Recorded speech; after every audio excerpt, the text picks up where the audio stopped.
Bonjour et bienvenue dans notre série semis-intérieur. Aujourd'hui, je voudrais vous montrer comment faire la transplantation de nos semis. Donc, dans la dernière vidéo, je vous ai montré comment faire la plantation de nos graines.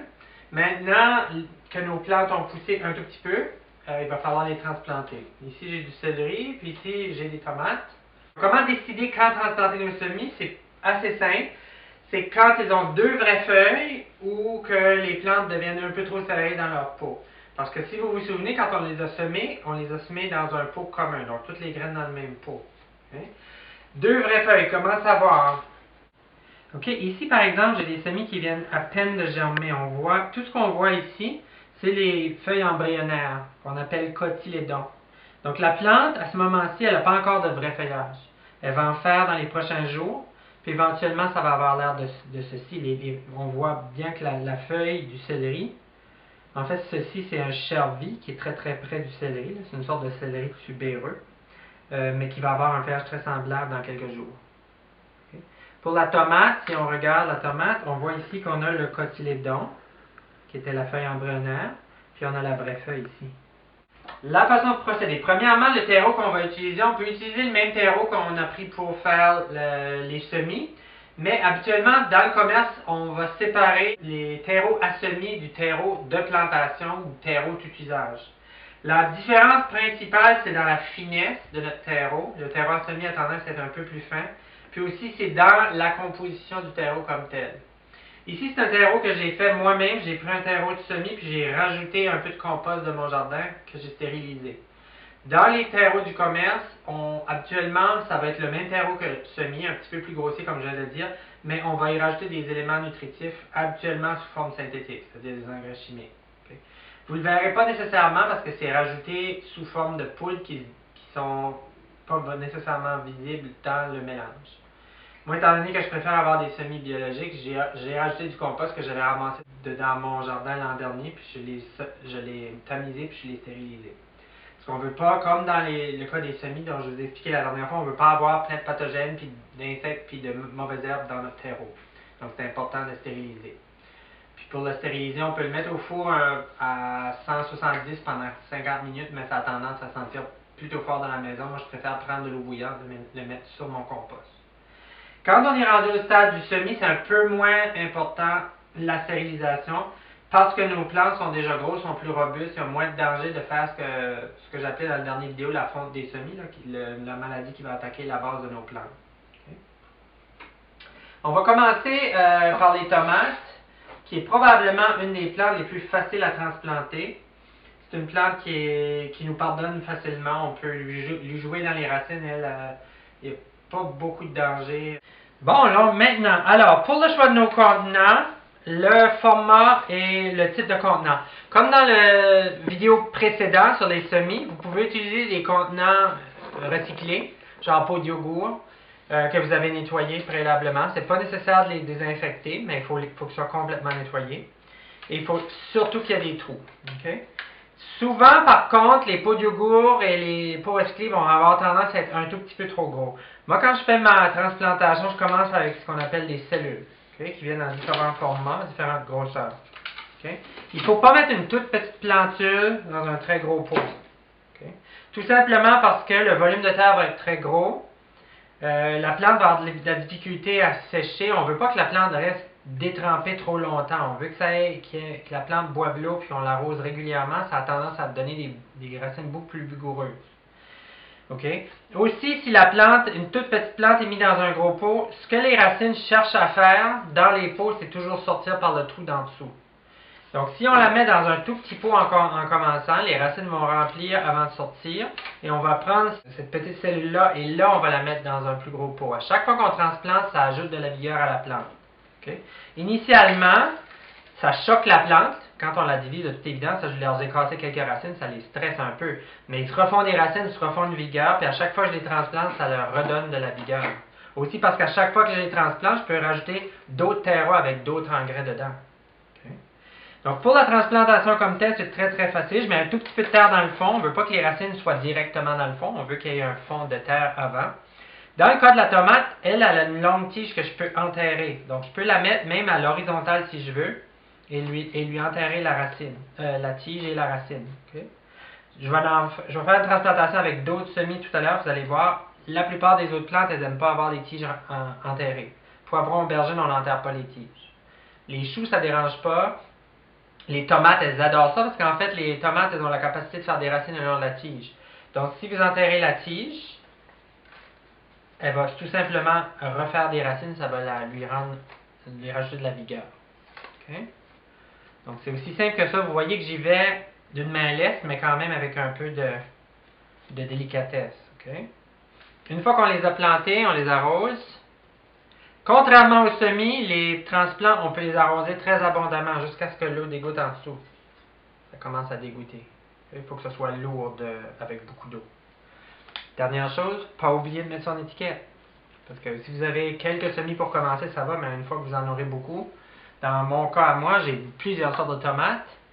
Je veux pas qu'elles se mélangent. Donc, on met une étiquette par pot de cellule. Même si j'en ai 5-6 pots de la même sorte, puis je les mets dans le même cabaret, au début, ça a l'air facile. Tu dis, ah, ils sont tous dans le même cabaret. Si une personne qui vous aide ou un de vos clients, éventuellement, vous en vendrez peut-être, part avec la cellule qui a l'étiquette, le reste du cabaret n'a plus d'étiquette, on ne sait plus qu'est-ce que c'est. Moi, j'en mets une par pot.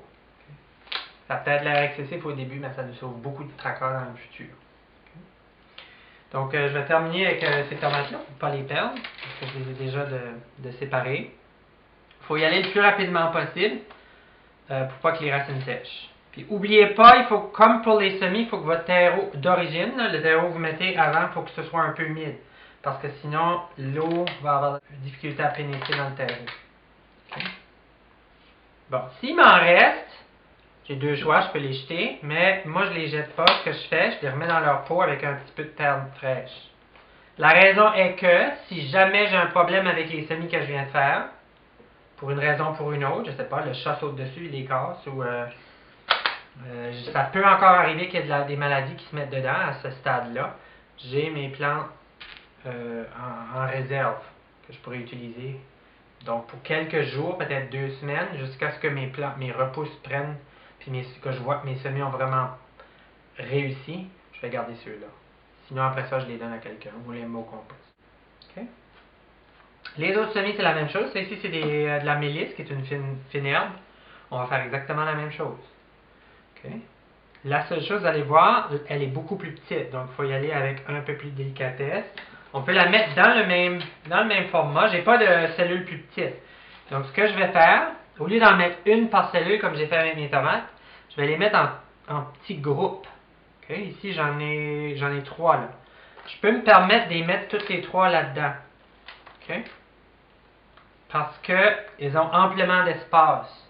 Quand je vais venir à les mettre dans des points individuels ou au jardin, là, je pourrais les séparer doucement. Okay? Mais à ce moment-ci, je trouve, moi, que les mettre en petits groupes, même la plupart des plantes, elles préfèrent ça. Elles n'aiment pas être nécessairement toutes seules quand elles sont petites.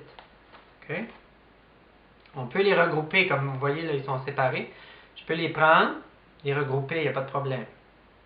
La seule chose, c'est de les regrouper. Assurez-vous que où la tige se termine, les racines commencent, les plantes sont toutes égales. Parce que quand on les met dans le terreau, okay, on les met au même niveau qu'elles étaient précédemment. On ne veut pas que les racines sortent, mais on ne veut pas que la tige, excepté les tomates, on ne veut pas que la tige soit enterrée trop profondément. Okay? Une tige profondément enterrée, sauf pour les tomates, souvent ça étouffe la plante puis elle meurt. Okay? Si les racines sont sorties, ben, de toute évidence, elle meurt aussi parce que les racines sèchent puis la plante meurt. Donc on arrose abondamment. Il ne reste plus d'eau. On en chercher d'autres. On met notre étiquette. Et voilà. Ok, maintenant je vais vous montrer une troisième plante parce que parfois ça peut arriver. Dans le cas ici, j'ai un céleri à côte rouge, qui n'est pas rouge dans le moment parce que c'est un semis, mais c'est un céleri qui va venir, dont les tiges vont venir rouges durant l'été. Comme vous voyez ici, je le sépare, mais regardez, c'est tout pris ensemble. Fait que la meilleure chose, c'est d'y aller vraiment doucement. Regardez, ça se sépare. Je tire presque pas. C'est vraiment... Je laisse les plantes se séparer d'elles-mêmes parce que si je me mets à tirer, puis là je vois qu'il y a une résistance, je peux y aller doucement avec mes doigts, les démêler. Parce que si je tire, et puis ça va arriver, c'est inévitable, il y en a qui vont casser. Si les tiges cassent, ou plutôt les feuilles cassent. S'il y a une feuille de cassée sur la plante, c'est pas grave, vous pouvez l'utiliser. Si la tige casse à la base, ou même si elle est juste pliée, jetez votre semis puis utilisez-en d'autres parce qu'il n'y a vraiment pas beaucoup de chances que le semis réussisse à reprendre. Okay? Fait que dans ce cas-ci, c'est des céleris. Le céleri, c'est une graine qui est toute petite comme de la poudre. C'est vraiment difficile à semer pour pas que ce soit dru comme ça. Mais c'est pas grave. Ce qu'on va faire comme dans le cas de la finière, de la mélisse. On va les séparer en petits bouquets. Okay. On peut enlever les semis qui sont vraiment petits, juste garder ceux qui sont d'une certaine grosseur, parce que le céleri a une tendance, les graines ne germent pas toutes à la même vitesse. Puis ils ont tendance à avoir des plants qui sont prêts à repiquer, puis d'autres qui viennent juste de germer. Mais moi, j'ai décidé que parce que j'avais quand même beaucoup de feuillage, que c'était maintenant le temps de repiquer. Si on attend trop, ils deviennent trop serrés dans le pot, ça devient de plus en plus difficile à ce moment-là à transplanter. Je vais utiliser les mêmes cellules. Il s'en vend aussi des plus petites cellules encore carrées. Moi, j'en ai pas. Parce que, premièrement, je préfère en planter des petits paquets. Si on avait des plus petites cellules, on pourrait les mettre individuellement, si on voulait. Mais moi, je préfère les mettre en petits paquets, puis les retransplanter après. Là, on voit bien le système racinaire, puis on voit où la tige joint les racines. Donc, c'est très important que c'est à ce niveau-là où on va mettre notre semis dans la cellule. Il ne faut pas le mettre trop creux ni trop haut, parce qu'il faut absolument enterrer les racines, mais on ne veut pas enterrer trop la tige. Excepté pour les tomates, comme j'ai expliqué tout à l'heure. Et qui est vraiment une exception, la tomate. Okay. Je m'en prends un autre tout petit bouquet ici. Doucement. Je tire doucement. Vous voyez, ça vient quand même assez bien. Là, j'en ai vraiment beaucoup. Je vais enlever vraiment les toutes petites. Qui ne servent pas à grand chose. OK, pour garder mes deux belles grosses. Je vais peut-être m'en rajouter une troisième grosse. Faire un petit bouquet. OK.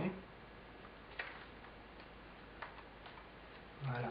En termes de terreau, quand on plante les semis, vous vous souvenez, quand je vous ai montré comment semer, j'ai dit de ne pas en mettre jusqu'au ras-bord, parce que sinon l'eau va ruisseler et emporter les graines. Avec les cellules, moi j'en mets jusqu'au bord puis j'arrose abondamment. Vous allez voir, la terre va se taper un tout petit peu. Ça va baisser, il ne faut pas y aller en fou, mais vous allez voir, regardez déjà, ça a baissé un peu, puis là à ce moment-là, l'eau a bien pénétré. Si vous laissez un rebord, comme j'avais montré pour les graines, ça va encore baisser plus, puis là, vous allez vous trouver avec vraiment un gros espace sur le fait. C'est difficile d'aller rajouter de la terre à ce moment-là, parce que là, on va se ramasser avec les collets trop profonds. OK. Si quand vous avez sorti vos semis de votre contenant, puis vous avez commencé à les transplanter, puis là, le téléphone sonne, ou que, oh mon Dieu, vous vous souvenez que vous aviez mis quelque chose sur la cuisinière, ce que vous pouvez faire, étant donné que vous savez que vous allez être parti pour quelques minutes, vous pouvez seulement enterrer.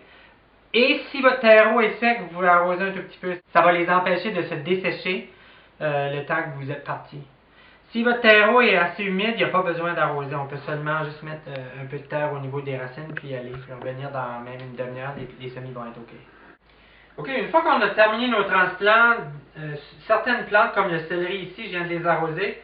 Vous voyez, elles ont un peu l'air triste, ils ne sont pas l'air très vigoureux, ils sont un peu affalés. Il n'y a pas à s'inquiéter. Vous les mettez dans un endroit lumineux, mais pas au plein soleil les premières journées. Pour 2-3 jours, le temps qu'ils se refassent quelques racines, il faut leur donner un endroit qui est très lumineux. Il ne faut pas qu'ils soient à l'ombre, mais il ne faut pas les mettre au plein soleil parce que là, les racines ont été sectionnées. Certaines racines ont été sectionnées. Ils n'auront pas la capacité de fournir de l'eau au feuillage et au gros soleil. Okay?